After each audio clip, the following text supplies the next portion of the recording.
안녕하세요. 칠성입니다. 오랜만에 인사 올립니다.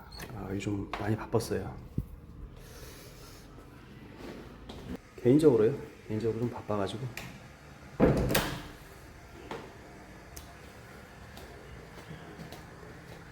일단 1층에 커피숍이 있어서 커피 한 잔 마시고 하나 해서 오늘 좀 얘기를 나눠볼게요.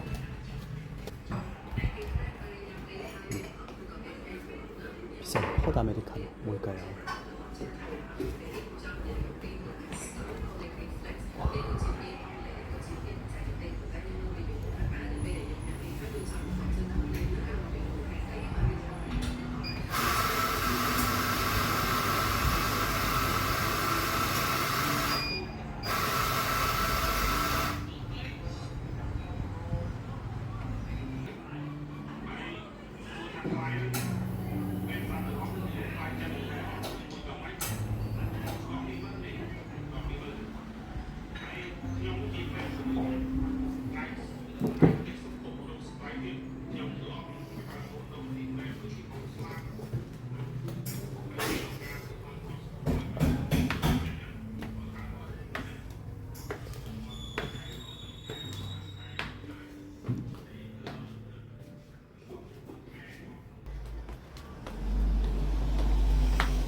여기 지금 현재 관광객들이 별로 없어가지고 나름 여기서 새로운 일을 찾다 보니까 일은 없는데 수익을 올리는 일은 없는데 나름 좀 바쁘게 되네요. 그래서 영상이 좀 늦었습니다. 영상이 좀 늦었고요. 요즘 그 한국의 뉴스를 보니까 한국에서 그 재산세에 대해서 아주 큰 이슈로 해서 계속 나오더라고요. 특히 은퇴자분들이 진짜 똘똘한 집안채를 가지고 있는 사람들이 정말 좀 많으신 것 같아요. 그래서 여러분들이 알고 있는, 제가 현재 살고 있고 여러분들이 알고 있는 그 캄보디아 하면은 좀 한국에서는 제일 먼저 떠오르는 게 온라인 단체죠.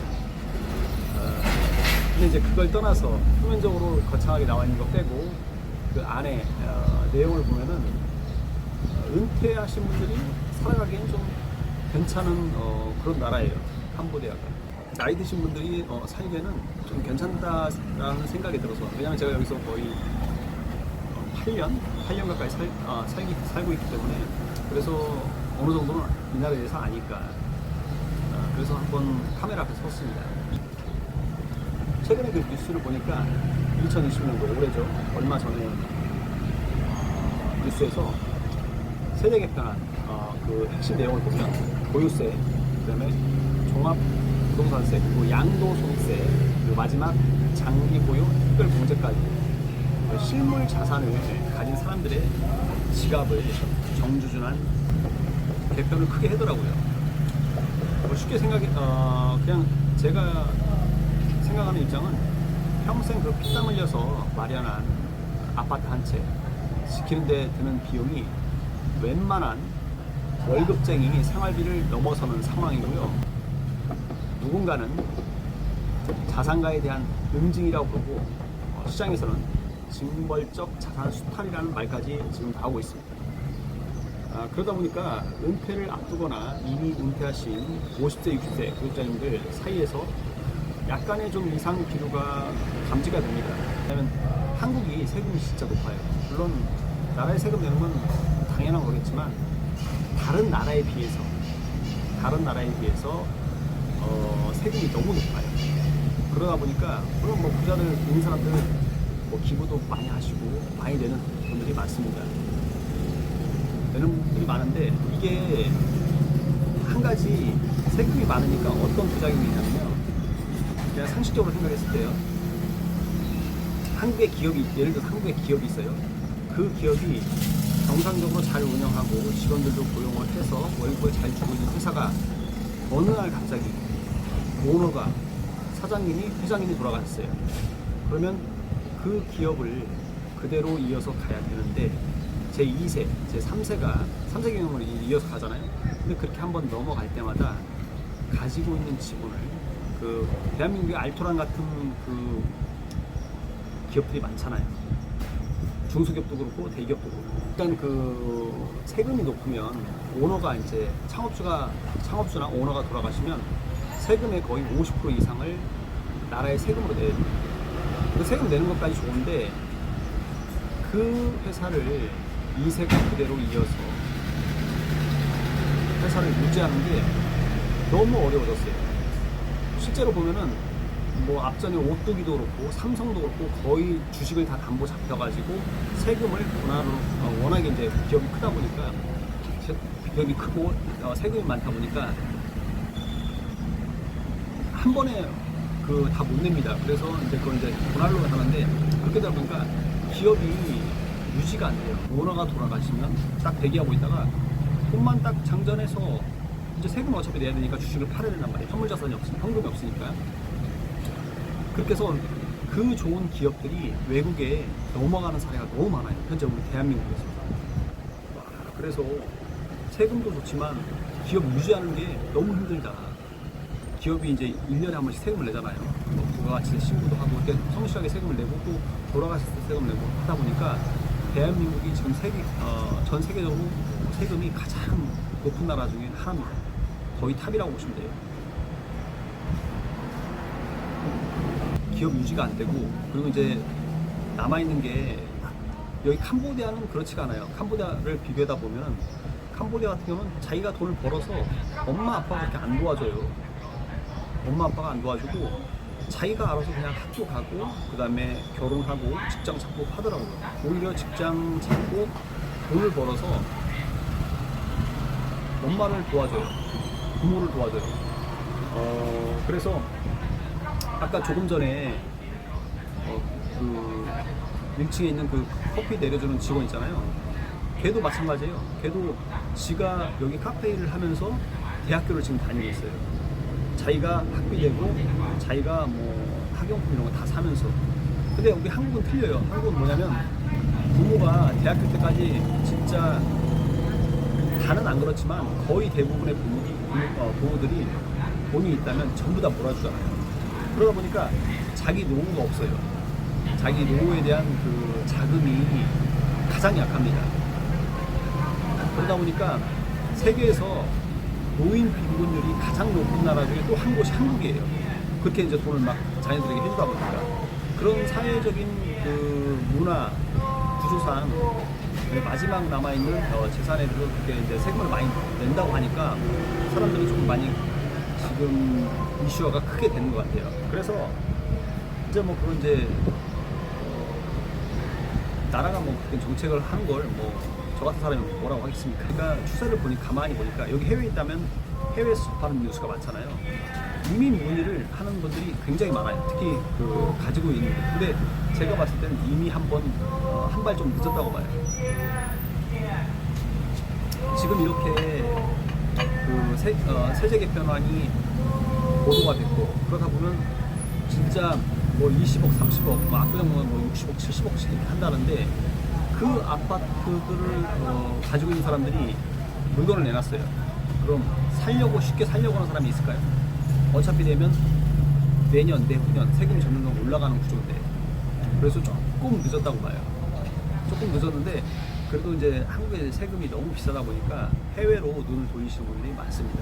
그래서 제가 캄보디아에 살고 있으니까 캄보디아에서 간단하게 좀 얘기하고 그 다음에 그 옆 나라 일본 요즘 들어서 특히 막 전쟁도 많이 나고 그러다 보니까 미국도 그렇고 일본도 그렇고 전 세계적으로 이민이 굉장히 까다로워졌어요. 그리고 뭐 비자 발급도 뭐 은퇴 비자 이렇게 주는 것도 굉장히 그 기준의 폭이 많이 올라갔어요. 근데 아직까지 캄보디아는 그런 부분은 이제 워낙에 이제 온라인 범죄가 많이 앞서다 보니까 그런 부분들은 사람들이 조금 잘 모르는 것 같아서 그래서 한번 카메라 앞에 섰습니다. 자, 먼저 일본에 대해서만 살짝만 얘기할게요. 일본 같은 경우는 요즘 그 엔저 때문에 물가가 좀 싸 보이는 착시가 좀 있습니다. 하지만 그 실제로 거기 살아보는 사람들 얘기를 들어보면요, 틀려요. 외국인이 거주하며 자산을 유지할 때 붙는 주민세, 그리고 고정자산세, 그리고 의료보험료 같은 고정비가 일본도 만만치가 않아요. 그래도 한국보다는 좀 쌉니다. 게다가 그 장기 체류 비자 요건도 지금 막 까다롭게 바뀌고 있죠. 기존에 뭐 10년 동안 장사하는 사람들도 뭐 비용도 많이 올리고 막 해가지고 지금 거기도 막 교민들이 대책을 세우고 막 그러는데 지금 그런 상황입니다.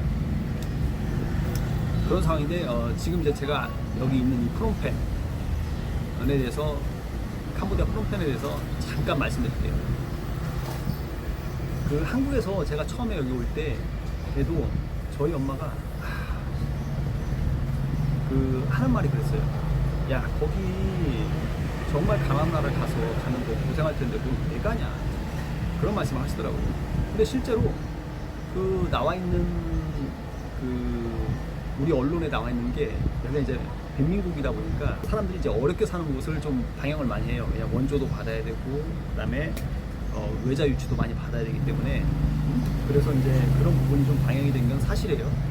근데 그때 이제 당시 때 가장 많이 반영된 게 수상가오, 저 똘레삽, 제가 CMU 가이드 했잖아요.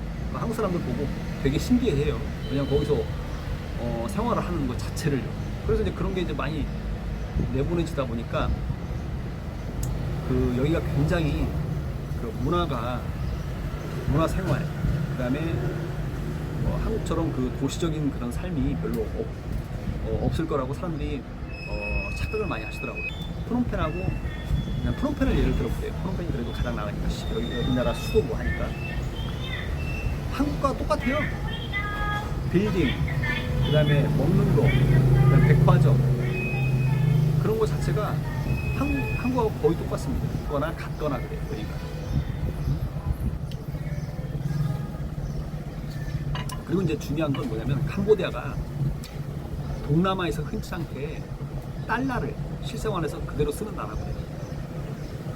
그래서 은행 계좌도, 그 다음에 부동산 거래도, 월세 있잖아요. 월세도 다 달러로 이루어집니다.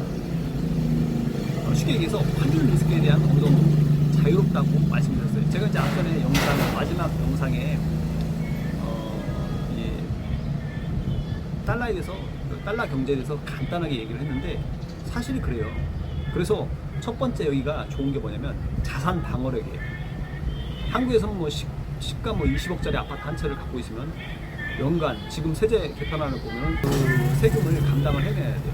근데 그 세금을 가지고 그 세금을 낸다고 하면, 그렇게 세금을 낸다고 하면 물론 뭐 나라에 보탬이 되고 좋겠지만은 수입이 없는 상황에서 만약 자기가 60대 70대 이렇게 계속 가다 보면은 만약 수입이 있다 그럼 내는 건 문제가 없잖아요. 근데 자기가 가지고 있는 게 딱 아파트 한 채예요. 근데 그 보유세로 매년 많은 돈을 내야 돼요, 나라에. 그렇다 보면 그 아파트에 사는 것 자체가 불가능하잖아요. 나이 먹어서 뭐 직장 잡기도 힘들고. 캄보디아가 좋은 게 뭐냐면은 제가 이제 살아오는 느낀 거예요. 저는 이제 여기 보레이 단지에 살고 있는데 그 아파트 단지 있잖아요. 아파트 단지 여기는 콘도라고 하거든요. 거기에 그냥 외국인 2층부터 있잖아요. 외국인 명의가 단독 명의로 돼요. 외국인한테 그대로 그냥 명의를 주는 거예요. 뭐 회사 필요 없고, 그다음에 현지인 필요 없고, 혼자 여권하고 이렇게 서류만 준비하면은 2층 이상의 콘도 있잖아요. 그냥 살 수 있어요. 본인 명의로. 그래서 근데 그 세율이 정말 착합니다. 이 나라가 재산 세율이 어느 정도냐면은 우리는 수백만 원, 뭐 비싸면 수천만 원까지 나오는데 0.1% 안팎이에요. 거기에 이제 따르면 뭐 이제 한국과 약간 다르게 뭐 아파트 관리비 이런 건 좀 나오겠죠. 뭐 그런 거 다 감안해도 보면은 이런 데 와서 사시는 것도 나쁘지 않다고 봐요. 그리고 이제 간단하게 생활비 이제 구조를 이제 한번 말씀드려보면, 생활비 같은 경우는 한국 중산층 1가구 통신비, 중산층은 1가구예요. 통신비, 전기세, 그다음에 각종 세금, 외식비를 이게 합치면 한 달에 보통 한 300만 원, 400만 원 우습게 나갑니다. 반면 그 프놈펜 같은 경우는요, 수영장, 헬스장 딸린 그 고급 아파트 있잖아요. 고급 아파트에 살면서 한국 생활비의 수준이 한 절반 정도는 아니면 좀 비슷하거나 해요. 만약에 집을 자기가 직접 구매를 했을 경우 월세 비용이 안 나가니까. 그래서 한국과 같은 삶의 질을 여기서 찾을 수가 있어요. 질로 그냥 삶의 질로 누릴 수가 있어요.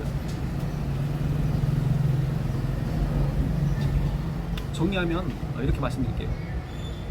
너무 많이 말씀드리면 머리 아프니까 한국 집을 정리해서 만든 자산을 달러로 전환해서 현지 예금이나 월세 수익 구조로 돌리면 세금으로 빠져나가는 돈이 세금으로 내는 돈이잖아요. 한국에서 세금으로 내가 보유했을 때 나가는 그 세금 비용으로 온전히 내 생활비로 남는 그림이 나옵니다.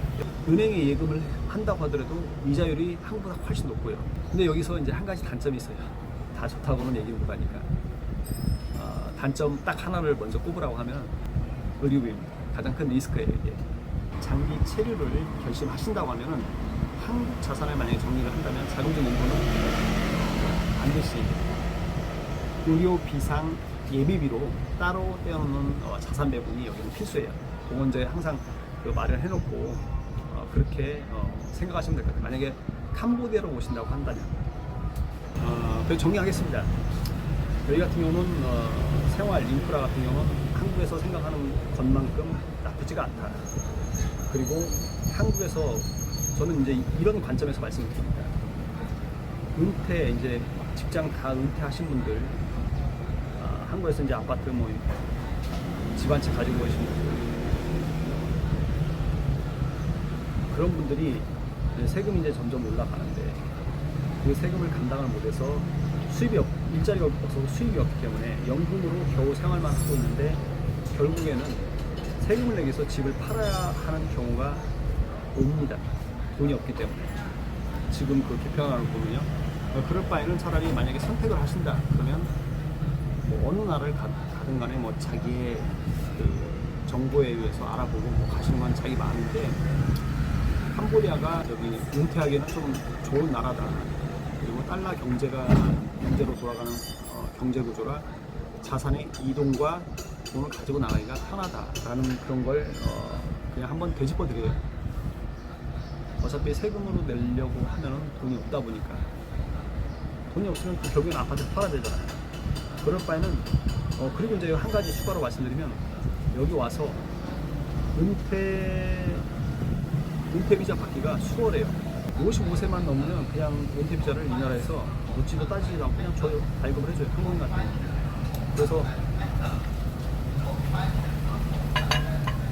나이 좀 드신 분들이 은퇴 와서 오긴 좋아요. 오늘은 그냥 베란다에서 편안하게 여러분들과 얘기하는 것처럼 한번 올려봤는데 다음에 또 찾아뵙겠습니다. 제 채널 계속 사랑해 주시고요. 구독과 좋아요, 특히 구독 좀 부탁드립니다.